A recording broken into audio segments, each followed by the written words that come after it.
नहारे पागला ओठ चटाला पेटवा भरे नहारे पागला ओठ चटाला पेटवा भरे नहारे पागला। सुनीता रिकॉर्डिंग स्टूडियो घोड़ा साहन बाजार।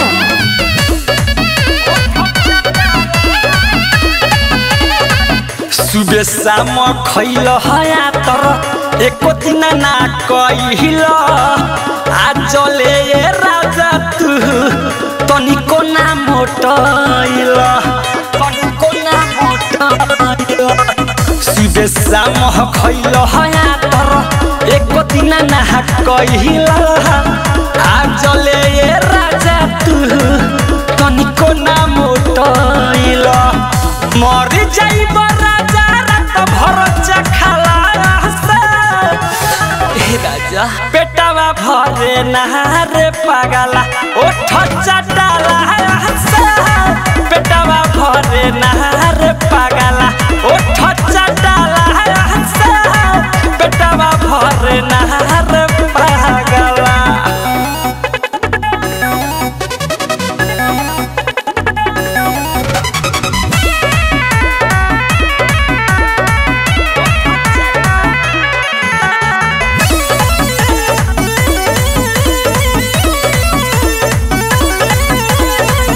राइटर दुलारा तुनु धरता रह बसे चुनु के साथ धैले बाहर जब बस कहाँ जाइयो। राइटर दुलारा तुनु धरता रह बसे पवन के साथ धैले बाहर जब बस हारी जाइब की मुहावा घासला पेटवा भरे नहारे पागला ओठ चटाला पेटवा भरे नहारे पागला ओठ चटाला पेटवा भरे नहारे पागला।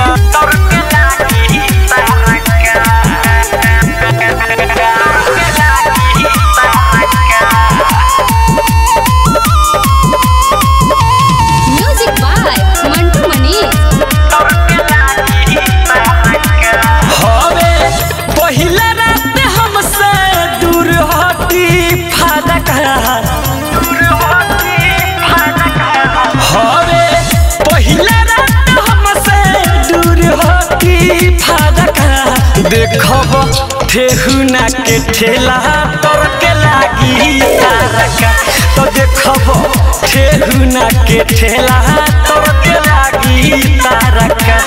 बावे यारवे के मारल नई हर के मारका बावे यारवे के मारल नई हर के मारका देखब ठेहुना के ठेला तर के लागी तारका तो देखब ठेहुना के ठेला तर के लागी तारका तो देखब ठेहुना के ठेला तर के लागी तारका।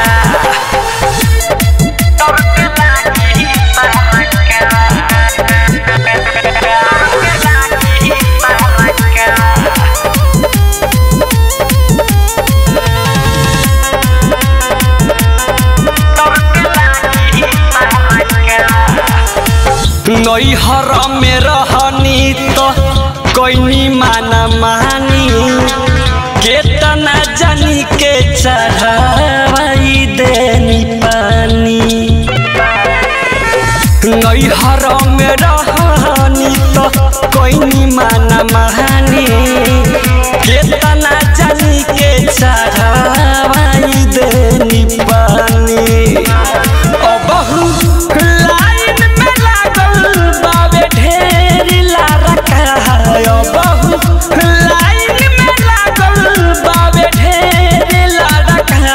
देखब ठेहुना के ठेला तर के लागी तारका देखब ठेहुना के ठेला तर के लागी लागी तारका तो देखब ठेहुना के ठेला तर के लागी तारका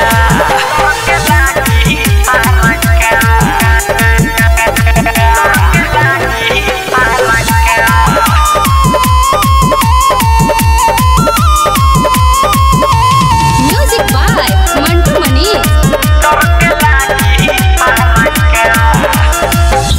ससी शराबी हवे तोहरा से अरजी छुओ चाहे छोड़ द तू आगे तोहर मरजी